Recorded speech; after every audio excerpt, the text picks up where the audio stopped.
people started just like betting on me and giving me the space and the opportunity to do things. And 9 out of 10 times I would fail, but every once in a while, like I would do something that would be really big. So I think people were okay with it. And also I embraced failure like publicly and open. What do you mean publicly and openly? For example, even closing down the plant shop, like that was a moment of, there was a lot of success around that business, but there was a layer of, this was supposed to be a thing that I did for the community and it kind of took its own life, but I don't have the capacity to manage this anymore because I need to focus on this other company that I have right now. And in many ways that wasn't necessarily a failure. I learned a lot from doing that business, but I failed. Mi gente, dímelo, what's good? Welcome to another episode of the Quién, Eres podcast brought to you by Plural. You already know it's your boy Pavel bringing you another very special episode with another very special guest. As a quick reminder, on this show, the mission is to redefine professionalism.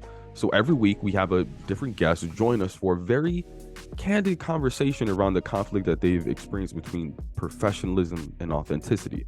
Speaking of guests, this week's guest is Mag Rodriguez. And if you're watching this on YouTube, you'll notice that I had the pleasure of catching up with Mag in person. We shot this week's episode at Milk and Pull. It's a coffee shop which has multiple locations in Brooklyn. On top of the delicious food and coffee, it's also owned by two dope people, Joe and Angela, who were nice enough to let us record at their coffee shop. So if you need somewhere to work or just get a coffee and eat, support this Black and Latina owned business. Now, back to our guest. Did you know that there are only a couple hundred either Black or Latino founders that have ever raised over $2 million in funding? Mag is one of them. Mag is the founder of Even. It's a creative platform that enables artists to sell their music directly to fans. He founded the platform last year to help Black and brown artists retain equity in their creative work. So imagine your favorite artist is about to launch their project that they've been working on, and you actually get access to it weeks before. It's a way for fans to connect directly with their favorite artist, but also an opportunity for the artists to take a bit more control over their monetization strategy compared to streaming, which is often criticized for not giving artists a quality cut of the revenue. Anyway, we get into a bunch of topics in this dope conversation, including being from the Midwest, his experience in the music industry, what his parents did for a living growing up, and how all of that has impacted his ability to take calculated risks these days. Anyway, now that you know a little bit more about our guest, let's get into this dope conversation that you're not going to want to miss. All right, so before we get into like the stuff that you're doing now, right? Yeah. Let's take it back to, you said Los Angeles. Yeah. Tell me about where you grew up in LA. So I didn't grow up in LA, actually. I lived in LA for a year. So I moved to LA June of last year, and I was there through July of this year. And then I moved here July 1st. So where did you grow up? I grew up in Milwaukee. So I'm originally from Milwaukee. Yeah. Oh, we had this conversation. Yeah. That we got a bunch of like people coming out there. Yeah, so I lived in Milwaukee most of my life. I was born in Milwaukee. As soon as I was born, my parents decided to move to Mexico. So we moved back to Mexico, where they're from. So I lived in Mexico until I was 6. So we moved here the end of '99 back to the States. So yeah, like Spanish was my first language. I grew up in this village of maybe 80 people for the first 6 years of my life. And then, yeah, we moved to Milwaukee. Well, actually, we first moved to San Antonio. We're there for a little bit because my dad has family there. And then we moved back to Milwaukee. In a village of 80 people? What was that? You said a village of 80 people? 80 people, yeah. That's tiny. Yeah, it was a tiny village. It's still to this day, my grandparents still live there. It's like tiny. Very much like everyone knows each other. I mean, I just remember, my only memories were like growing up. It wasn't like a farm, but it was like my grandfather had like cows and just like cattle as a whole. We had chickens. So I remember getting up in the morning and grabbing fresh eggs and getting fresh milk and, like all of those pieces. And then I would go to bike for K4. I was there for K4 and K5. So I would bike there to the kindergarten, which was like, I don't know, like a quarter mile away from where I lived. And all the kids in the village went to school at the same time. So everything from K4 to like 8th grade, everyone went to the same. We're all in one room. Probably the size of this room, honestly. So it felt. I mean, it sounds like very simple times, and it's good that everyone knows each other in the neighborhood. But it's also probably like everybody knows everybody. Yeah, I mean, I think I was too young to see any of the drama.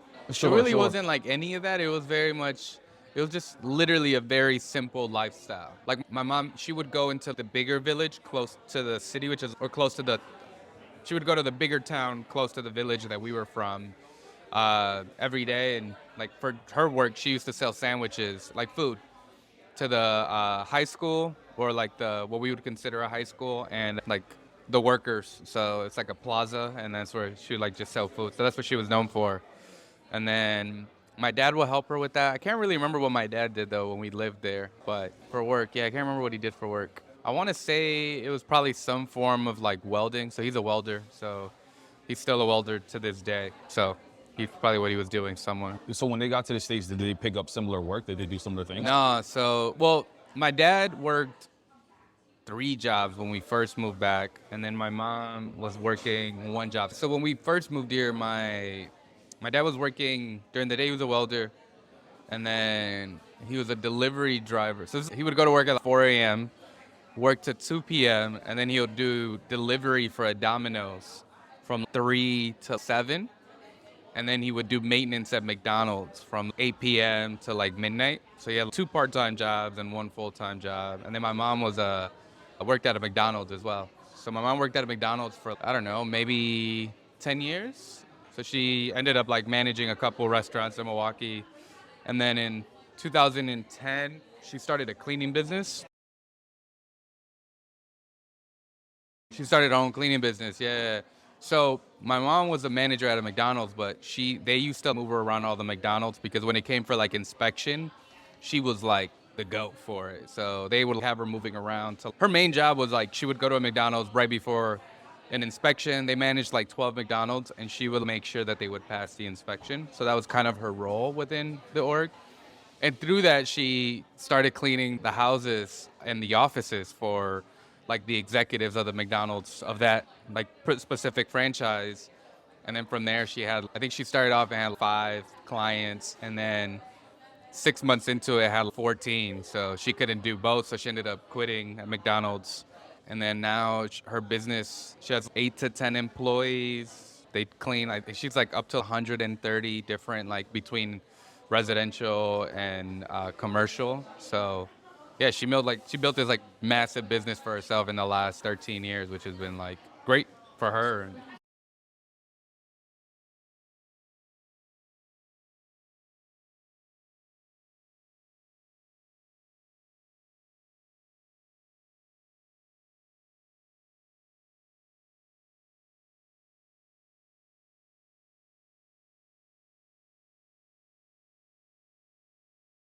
Yeah, I mean, I think it was like both my parents were very entrepreneurial, even growing up. Like when I remember, my mom had her own, I mean, her selling food was like a part of her business. And then at one point they owned a corner store. They're called abarrotes in Mexico. So it's just like a little deli corner store. In theory, it was great. They just got finessed by the person who sold it to them. They bought it with everything, but it turned out that everything was like falling apart.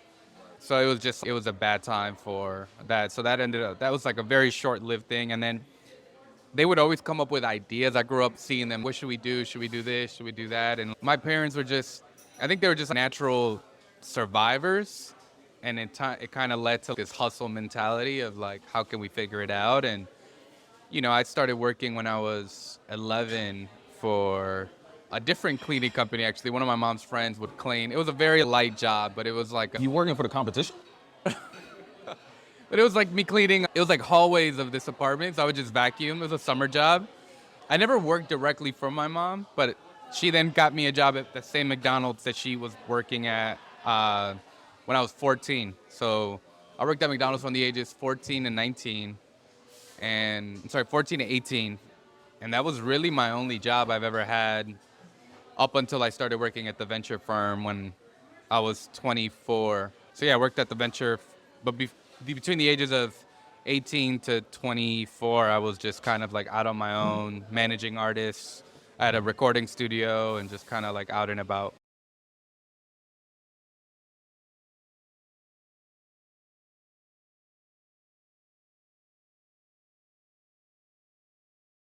I mean, I think really it was in eighth grade, I got drawn into music. So one of a distant uncle, he's like my dad's like distant cousin, won a Grammy he was like his name is El Güero, y su banda Centenario. It's like a Mexican regional band. And he won a Grammy, and he won two Grammys, two Latin Grammys, and like he had blown up. And it was really cool to just see that from a distance of, oh snap, there's this like guy making music and he's kind of gone all the way. It was a figure that was within the family. But I think when I was in eighth grade, I was just like, oh, I'm kind of interested in this thing. So my parents didn't have much growing up, but we never had nothing. And one of the priorities for my parents, actually my dad's idea, is we had a computer in the house since I was like 10 years old. It wasn't like anything crazy, but like we had a computer back in the dial-up days, and Yeah, I remember. being able to explore the internet, and I was pirating software and making CDs, and I got immersed into this world of the internet really early. So I remember I was like summer right before eighth grade. I was like, how do you make music? I remember just Googling it and make music. I wanted to like actually record music. So I found Audacity, which was like a software to like audio. Downloaded it and I started like recording myself with a computer microphone that we had with the webcam, because my mom used to do Skype calls with my grandparents in Mexico.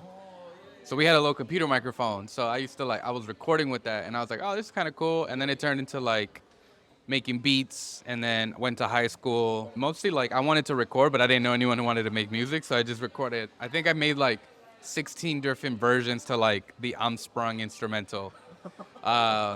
Which was like the big record at the time. And Yo, ain't it crazy how much Skype fell off? Like Skype could have been Zoom. Skype could have been Zoom. You know what's crazy? Skype is still a thing Yeah. in Asia, pretty heavy. Interesting. And Latin America, actually. Interesting. But They could have been WhatsApp. They could have been so many things. they could have been so many things. But But I yeah. mean, they had their moment. I think Oh yeah. I want to say they got bought out. I think they were Microsoft. exited. Yeah. So it was a. But I'm saying the pandemic Zoom moment. Zoom is a verb. Skype could have been that. I mean, I can see Google.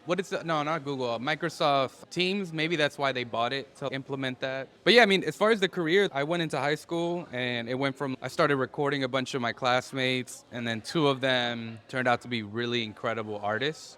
And we did that all of high school. One of them signed to Capitol Records our senior year. And you were representing them at the Yeah, time? I was his like producer, kind of manager, and then so our senior year he like signed, so he moved to Memphis, and I was still in high school, so like I couldn't go anywhere. But the other kid, or classmate I should say, his name was Ishtar. He was 2 years younger than me. I ended up managing him. While as soon as I graduated, I had the opportunity to go to college or manage him, and I was like, I'm gonna do this, and it kind of took off. So then we were on the road Wait, for. so you didn't decide to go to college? I didn't go to college. No. Why? Hold up. You got to tell me about the thought process, but also the conversation that you probably had with your family. Yeah, I mean, man, it's crazy because my sister. Because that's like the American dream, right? You Yeah. get here, you go to college, you get the degree. You know what I mean? Yeah. So to give you context, my sister's a doctor at Harvard now. So and she's a year older than me. She set the bar low, right? Yeah. Yeah. I mean, she was like 4.5 GPA. Oh my God. 30 SAT score. Like Yeah. she had a full ride, and I got a full ride to go play soccer in Oh, Milwaukee. nice. But it was like, I think in that moment for me was like, what am I more passionate about? And honestly, I didn't even think twice of it. It's like in the moment, it was like, I believe in this kid. I'd rather do this. And what the irony of it all is he ended up going to college for a semester while I was managing him, because his parents were not playing. They're like, you got to go to college. Yeah. Most And I probably, was, yeah. on the side, I was managing him. But yeah, like straight out of high school, we went on tour with Schoolboy Q and then Absol. And then we went to Europe with Post Malone. So it was like, this is 2014 to 2016. And then end of 2016. I mean, those 2 years were like really the peak of it. And then 2017, actually, he decided we were on the road with They're like a R&B group. And he got picked up for a movie.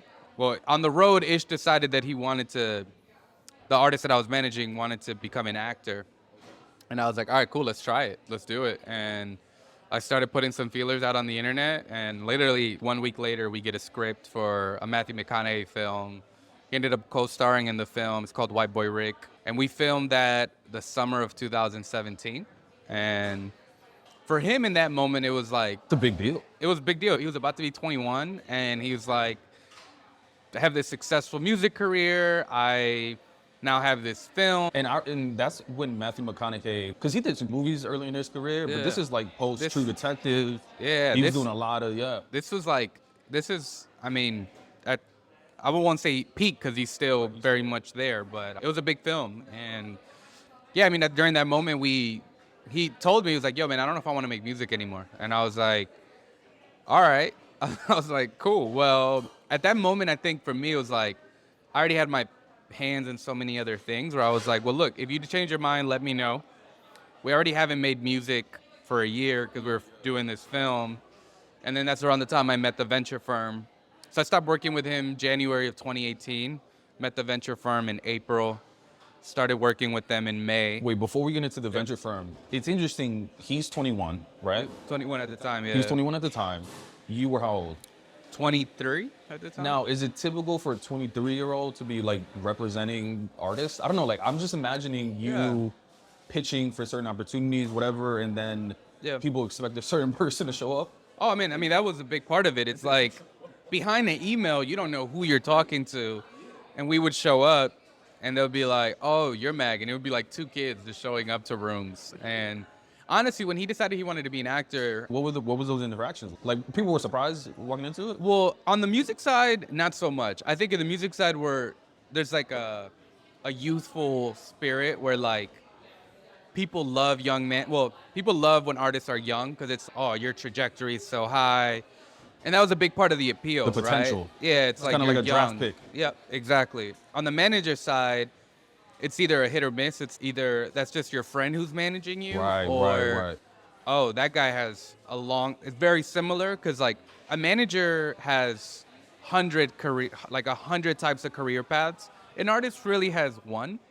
So a lot of people took a lot of liking for me very early, including some of my mentors who are like, Mag's smart, he gets it.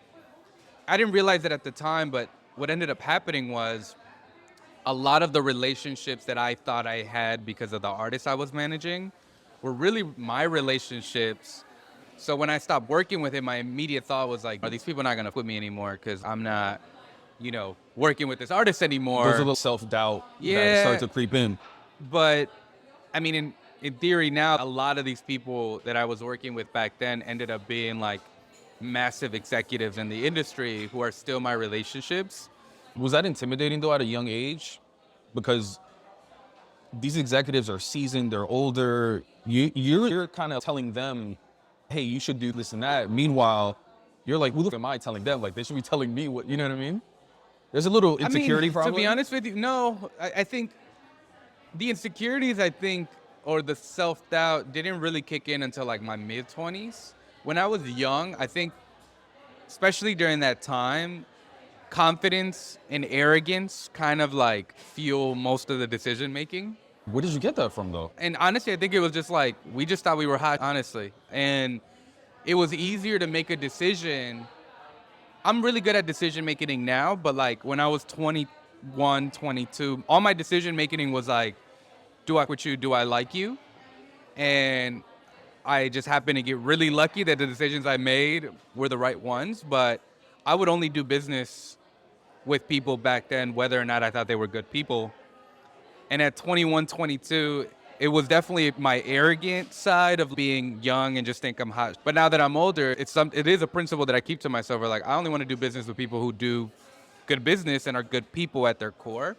And again, it was just luck. I just got lucky in that moment where there was a lot of people that I met who rubbed off like the wrong way with me, and I didn't think twice. I at no point, because I think when you're 21, 22, at least in my experience, It wasn't like, what can this person do for me?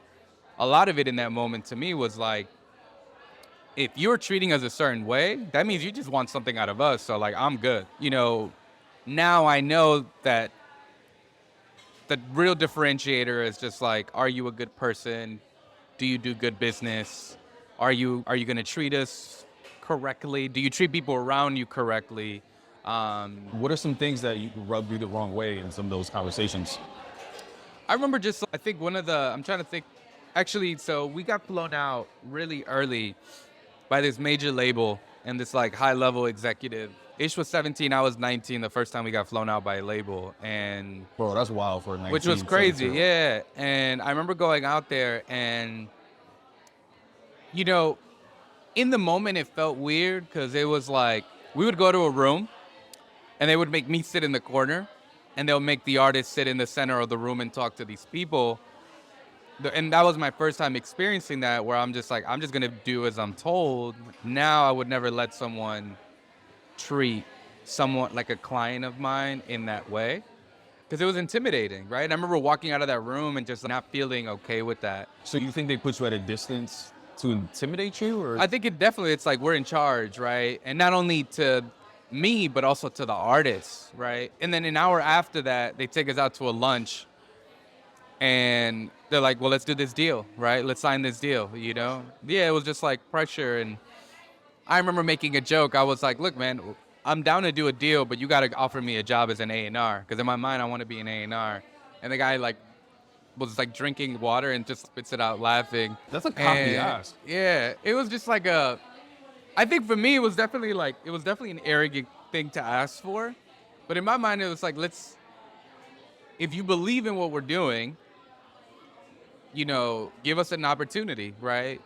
In hindsight, it turned out to be a great opportunity, but I didn't like the way that they treated us throughout that moment. It felt like a lot of belittling. We know more than you. And they probably did know more than us. And I think the other side of it is like now also looking back at it, they offered us a really bad deal, horrible terms. It would have been a horrible experience for the artist long term. And, I think for me, those are like, again, that's just kind of how I moved when I was younger. It was some of those pieces I still try to keep I try to remind myself about, but hopefully that makes sense. Well, it's interesting, this idea of age and experience, though, because yes, they may know more than you, or they may have more experience than you, but even with technology, things are changing so quickly. Just because you knew how to, let's say, sell records 20 years ago, doesn't mean you know how to do that now, right? So I may have more experience in this as a millennial in 2 years than you do in your 20 in certain areas. But in that moment, though, right, like when you feel belittled, I feel like we have two options, right? We can say, you know what, let me play it cool. Let me not speak up for myself. Let me not do any of these because one, I'm 19. This person may know the other exec, and then they might just send a mass email to the Illuminati of execs, and I may never get a shot. Or you stand up for yourself and you're just like, but that's a difficult decision because the rest of your career is on the line, right? Did you have some of those thought process? Well, I mean, we weren't disrespectful. I think, we were raised right. I think that's shout out to my parents. But like in that moment, it wasn't even, no, we're good. We don't want to do business with you. It's still really early. We need a little bit of moment to like fully grasp. I remember they offered us the deal and I remember my immediate response to them was like, this is the first deal I've ever seen. So we're still finishing a project. Give us 6 months to see where we're at in 6 months. Give me some time to educate myself. And I think they allowed me to move in grace in that moment where like we maintained the relationship with them. And in those 6 months, things went from 0 to 100 and we were in a completely different position with more leverage. And I remember that executive that had flown us out, he's now a relationship I still have in the industry. I think it was like, they flew us out in July of 2013. And in March of 2014, during South by Southwest, that executive saw the show. And at that moment, it's like, Ishtar's having a moment. He pulls me aside after the show and he was like, yo, man, you guys really pulled that off. It's really exciting to see. So there was a level of, they allowed us to move with grace. And I think that's what it's really come down to. But I think really what I was trying to say, when I was younger, it was easy for me to say no than it was now. I think now I have to like really think through decisions, but back then I just followed my gut and just like my immediate instinct was like, should we do this? Should we not do this? And sometimes I was wrong, but a lot of times we were right just by following our gut, which I do think is easier to do when you're younger than you're older. Cause like, I think when you're older, it's harder to move. I think as you start getting closer to 30, and I'm saying this because I'm turning 29 this year, but for me, as I'm starting to get closer to 30, what you trying to say about 30-year-olds? no, I'm not saying anything, but I'm thinking of psychologically, I think there's this piece of when you're 20, it feels like you have the whole life ahead of you. When I'm like 28, 29, it doesn't feel the same way anymore. Even though I'm still super young, It's just a feeling. That, it's just the internal feeling. And honestly, I think a lot of it has to do with just the whole like prefrontal cortex not fully developing before you're 25. I think you're more prone to take risks when you're younger. And those are some of the pieces that I do miss of just like being able to jump. And not that I don't take risks now, but they're more calculated risks now than when I was in my early 20s. Sometimes I feel like I made it and it's a bad feeling because, and I'm not, no, the feeling feels good, but I want to feel like I'm back in the projects. Like the hunger that I had to make it is what I wish I had now. And sometimes I got to put myself back in that mindset, literally just by visiting my mom because she still lives there.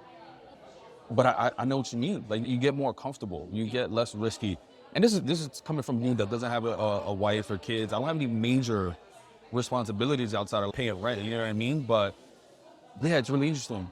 I think it's fascinating too that your career started in this area of music representation, and it's very different than probably a lot of your peers that you grew up with that were going down this like corporate route.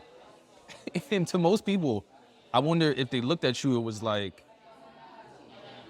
I don't know, it's just, you probably see these TV shows about like what work is supposed to look like, and then you have a very different view of it. Was it difficult to explain to people like what you were doing? No, I think I never had to explain what I did to people. I think I would never put myself in that situation of having to be on family, right? Like to this day, you ask my mom what I do, she wouldn't be able to tell you what I do at all. Yeah, I think people for the most part, like around me have known I work in music, but like but the best example is I opened up a plant shop separately in Milwaukee during the pandemic. And we actually just closed the plant shop in July of this year. But it was like a massive success in Milwaukee. And I remember this is probably the smallest thing that I have ever done in my life. But it was the biggest thing for my mom because she saw me on Telemundo. We did this interview with Telemundo, and I remember my mom pulling me aside. She was like crying. She's, I'm so proud of you. And I'm like, I don't make no money off of this. You know that, right? But it was a big deal in Milwaukee. It was like a moment. I think since I was pretty young, people have offered me the space to just do what I want to do. Because I wouldn't ask anyone for anything, right? Like I never asked my parents for money because they didn't have any money. I would work, make my own money. Like I'll hustle on the side to make sure that I could do the things that I want to do. So it offered me like this piece of, people know that when I would do something, especially in a very smaller community like Milwaukee, like I think in the early days there was some friction, but as I started to get, especially after the whole managing a couple artists and being successful on that side, people started just like betting on me and giving me the space and the opportunity to do things. And 9 out of 10 times I would fail, but every once in a while, like I would do something that would be really big. So I think people were okay with it. And also I embraced failure like publicly and openly. What do you mean publicly and openly? For example, even closing down the plant shop, you know, like that was a moment of, there was a lot of success around that business, but there was a layer of, this was supposed to be a thing that I did for the community and it kind of took its own life, but I don't have the capacity to manage this anymore because I need to focus on this other company that I have right now. And, you know, in many ways that wasn't necessarily a failure. I learned a lot from doing that business, but, you know, I failed. I had a screen printing business that failed. It was very successful for a while. And then me and my partner just had, my business partner at the time, had some friction. and it just didn't make sense for us. The business didn't fail. That business is still running to this day. I'm just not a part of it anymore. But being able to be like, I was a part of this thing, but I was not the right person for that business, and being able to like admit that and remove myself from that business. Has that always been easy for you? Yeah, I think I can make decisions like that. I don't like prolonging things, you know? Faster you can admit that, the faster you can move on. Yeah, so it's been just a lot of that where I mean, even when I was working at the venture fund, we had a music program that was very successful that I led, and it was in numerous markets and it was expanding, but it got to the point where I'm like, this is no longer serving me. I want to do something else, and I know what I want to do, and the company offered me the space to do it, but I went from a really nice salary plus making a ton of money from other stuff in Milwaukee to like, I'm going to get up and move to LA and try to build this company, and you know, just taking that massive risk, and then it paid off, right? Like over the span of 7 months, it ended up being the best decision that I made. So it was like, you know, that even in its own, it felt internally as a failure walking away from a product that I built that was so successful to go and build something else that I feel like it's going to serve me a little bit more has offered me that opportunity of just like moving with the things that offer me internal grace. Hopefully that makes sense. It does, and I definitely want to get into some of the stuff that you're building now. Before we get into that though, like within the music industry or when you went into that venture capital fund, was there a point in your career where you didn't feel comfortable being yourself? Oh, 100%. I mean, I think I had never worked a job since McDonald's. Right. When I started working there. And what was interesting was I remember during my interview, I didn't even realize it was an interview because I had never interviewed for a job before. So they had me put together a presentation of me and my experiences, and I put a whole deck together. I remember going in there and just talking about what I was building. I'm sorry, not what I was building, but what I had done, my network, etc. And then they started asking me questions, and I was like, well, hold on. I'm like, who are y'all? Y'all just had me talk about me for 20 minutes. Who are you guys? Tell me about you guys. And they were like so confused. A room full of white people just looking at me like, who does this kid think he is? And, you know, they ended up telling me about themselves, and I had done research on them, and I was checking them on stuff that they had said in the past just to get a better understanding of what they meant. And I think they really appreciated that. So they set up a second interview, and that's when I found out that, I'm actually interviewing for a job. But yeah, I mean, I think going into that ecosystem, it was like I had never worked for a company before. It was a very white company. Yeah. I was one of very few people of color. I dressed different. I talked different. How did you dress differently? Like I dress now, like a t-shirt and some jeans and some sneakers. To work. Well, no. So it's crazy. During the interviews, I would dress how I dressed, but then after I got hired, I remember going and getting some flannels and some khakis, and I still joke around with them to this day. But I remember wearing them the first couple of days, and them looking at me like, "I didn't expect you to wear that." And I was like, I remember going home and just honestly, that first month, I felt so much imposter syndrome because I'm just like, I didn't feel like myself. And I just remember having a conversation with one of the partners at the company about it, and she was like, Mac, we didn't hire you because of what you wear, what you do. We hired you because of who you are and what you know. So don't feel like you have to change yourself to, appease us, Or make us feel more comfortable. Or make us feel more comfortable. Be you and just be you. And that's really comforting, though. Oh, 100%. Like, I'm imagining, like, what if she didn't tell you that? Or what if no one told you that, then gave you that validation? You probably would have kept doing it. Because who told you to buy the flannel? No one. I remember Google. Like, I remember just like looking it up. What do you wear at a tech company? I remember looking it up. Yeah. And I remember seeing some stuff, and I was like, all right, flannels and some khakis. I'm like, all right, cool. I've worn khakis. I wore them in high school. I went to a private school, so like I had to wear khakis and a blue polo for school. So I went and got some polos, some flannels. I used to look at my manager like a mannequin. I was like, whatever he wore, and it wasn't just about the flannel, it was about like how he wore the flannel. Did he tuck it in? Did he wear what color belt? Like all of that kind of stuff. Yeah, 100%. Did you used to hide your tattoos as well? No. Those were always open? No, I had all my tattoos. Actually, I didn't have tattoos when I started working there. No, I didn't start getting tattoos till I was 25. So I was already there for almost 2 years when I started getting tattoos. Got you. And you also said like how you speak Yeah. was different. What was different about that?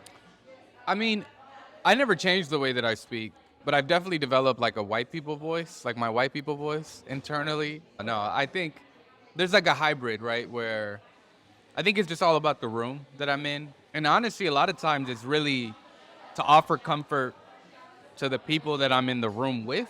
Little, I do think there's like a level of, and it's something I talk about all the time, where I do think in our own communities, we shame ourselves for the way that sometimes some people talk. But it was interesting how the barista was talking about how the whole Gary Vee thing, right? And I do think that does set a bad precedent for the reality of what people of color face in this world in general. Because Gary Vee can go to a conference and start cussing and talking crazy, and he just looks like a cool white guy. And as much as we can go on a stage and talk and say whatever we want to say, unless it's necessary, like I don't think we have to force it. One of the things that I'll give you a perfect example. I think Dame Dash has been Gary Vee before Gary Vee was Gary Vee. But there's a reason why, and there's a lot of Gary V's, but I think Dame Dash has been talking about the safe that he says, but ain't no way that they're gonna put him in the public spot. I mean, he can make his own public spotlight, but I'm saying like there's a reason I think that Gary Vee is like up at the top. And to your point, it's like kind of what he looks like too. I think I say that to say though that I also think Gary Vee has done a good job at creating a platform for people of color, and I think he understands that. I do think that's who he really is in real life. But yeah, he's good at what he does, but he's also created a space where I remember sending this video to a friend who's like raving about Gary Vee, and I've been on Gary Vee for a minute, like I'm a fan of his stuff. And I remember sending a video, I can't remember who he was talking. He was talking to some rapper on a thing, and the way that the rapper was talking to Gary was like almost like his white people voice. You know, he was still talking like trying to keep quote unquote professional. But yeah, I mean, I think It made you think of yourself? it didn't make me think about myself, but I think about just more so the construct that's also created in this space. Like, for example, if I'm talking to a venture firm that I know has made great investments, they do great things, great business, I match however they're talking to me. I'm not going to talk to them the same way that I'm going to talk to a friend, right? The same way when I talk to my parents, like in Spanish, for example, if I'm talking to my mom in Spanish, I would never say tú, I would say usted, right? But if I'm talking to a friend, I'll be like tú, right? So it's just different mannerisms. The way that I talk to my mom is going to be different than I talk to you, right? So I think we can't confuse that by this idea of just be yourself. You know? Yeah. I do think there's levels to it. I agree. I mean, I don't think it's a complete mesh, but I think the closer that we get to minimizing the differences between our different personas, if you want to call it, I think that's like what really makes it healthy. Yeah. So why do you think with like venture capitalists, for example, do you think it's just like an added level of pressure in that exchange, in that relationship? Because I've had guests that say, for example, there was this woman, she's the founder of Agua Bonita, and she said that for a long time she hid the fact that she was pregnant while she was raising funds, right? So, and she was blessed during the Zoom era where she didn't have to show that perspective, but yeah, I get it. I mean, I There's a think lot for of me, people.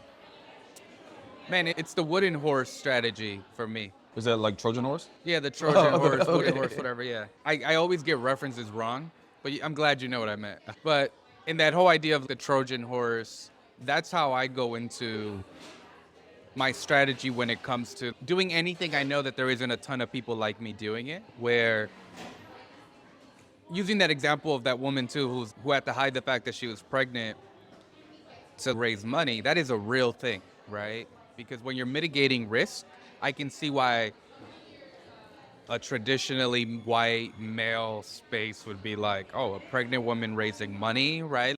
Well, and the reason was she said that I think she tried to do it before, but the conversation quickly changed from how's the business doing to very personal. How are you going to run this company while managing this personal experience?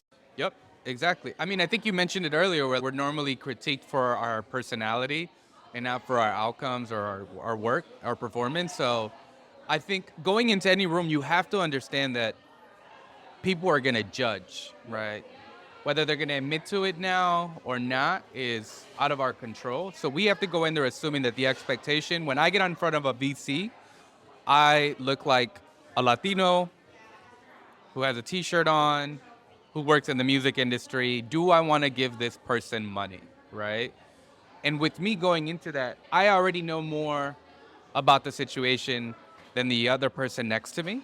But going back to the original idea of the Trojan horse, for me, it's like the responsibility is bigger to guarantee the success so I can use this as an opportunity so other people who look like me can do this. That woman who was pregnant raising money, she gets the funds, she builds an incredible company. She can turn around and tell her story and be like, as a woman, I had a baby and I built a company and it was not better than X, Y, and Z. I think it offers that opportunity, and I think that's been my go-to. I understand the pressure of, there's only been 150 Latinos who've raised over 2 million in venture capital, and I'm one of those 150. That to me, it's like a pressure that like, it's a big deal. So for me, I have to make sure that I kill it, because if I don't do well, I'll be an example of why you don't invest in people who look like him. And if I succeed, I'll be an example of why we should be, so that to me is the pressure that I feel. So, the way that I talk to, I'm not going to change who I am, but I am definitely going to change up my tone a little bit, when I talk to them. And I understand. Yeah. I understand. You're not alone in that. I'm not trying to push you in one direction. Yeah. I'm more so, it's just an interesting conversation and thought process. That said, what continues to inspire you to be your most authentic self in some of these spaces and continue growing and self-discovery and all those kind of things? Yep. I think for me now, it's been more of that's really the space that I want to create for my company, right? Like our company right now, for the most part, actually everyone is a person of color. It's Latino and Black across the board. And, for me, it's been a big part of what I'm doing with the company is how do I create a space where everyone can feel and be themselves with that layer of like accountability around, let's also understand what's around us, right? Being yourself doesn't have to be damaging to you. Like I just hired this guy who's an incredible sales, artist relations person, but he be wilding on Twitter sometimes, wilding. So I just have to pull him aside and be like, look, man, you can wild, but instead of, you can take that energy out on other things, instead of just going on the internet and just literally just random wild stuff. Nothing like crazy, but it would just be moments where I'm just like, and he told me, bro, the reason I have the network that I have and the things that I have is because of who I am. And I'm like, yeah, but you can do that in a positive way, And that guidance and feedback, you were more so trying to protect him. I was trying to protect 100%. Bro, you about to get canceled out here. Let me help you out. I don't think it was ever at a point where like he would get canceled, but he was trolling. He'd be trolling on the internet, like that's literally what he'd be doing. And I was like, I don't want that to reflect with the company, because I don't want people to look at the company and then when they look at our company, what I consider one of our biggest like superpowers or differentiators is when teams meet with our company, they feel comfortable because they see the company, especially working in music and working in technology, and it's nothing but people that look like them. It offers them It's a different kind of conversation you got have with people. They get to open up. They get to feel like they're at home. And it sets a standard, I think, that it's very possible, right? What is it, DEI or whatever? No, like that's not a thing for y'all because it is the company. Exactly. But I think that's always been really interesting where we applaud white-owned companies when they're good at DEI, but there's no trophy for me because I'm doing this because I don't go into my hiring process saying I only want to hire people of color.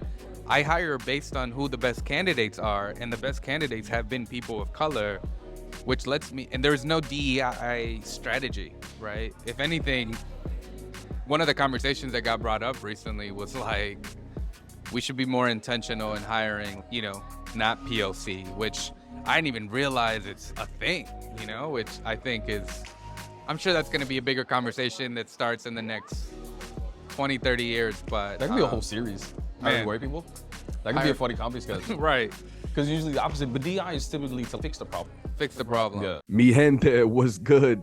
that wraps up another episode of the Quién, Eres podcast. If you enjoyed what you heard, please do us a favor, like, share, comment. If you're listening to this on Apple Podcasts, Spotify, or any other podcasting platform, please be sure to leave us a rating and a review. It's only going to help ensure that these experiences get heard by as many people as possible, because that's how we're going to redefine professionalism. Thank you. See you next time.